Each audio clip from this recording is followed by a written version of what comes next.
Isang liham ang naging tulay para makilala namin ang batang si Jaira mula sa probinsya ng Batangas. Laman nito, ang kahilingan na sana'y matulungan natin siya sa kanyang kalagayan. At sa aming pagbisita kay Jaira, kasabay ng aming awa. Aba, kami kanyang pinahanga.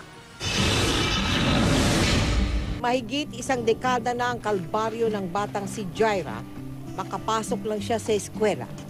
Sa kanyang bawat hakbang, hindi alintana ang sakit. Pumapasok pa rin po ako sa school para po ako may matutunan.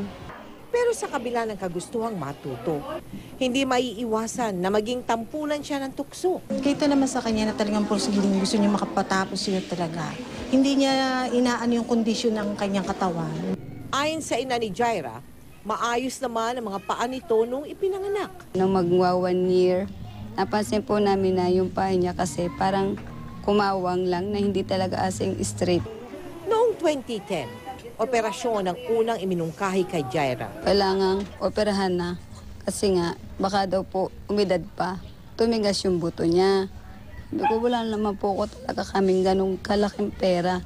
Ngayon, muli nating dinala si Jaira sa isang espesyalista. Tibia vara or Blount's disease is a severe or deformity ng both lower extremities, specifically sa may knee region. In layman's term, yung pagkasakang. It is due to abnormalities of growth. Meron tayong magagawa, the patient needs surgery.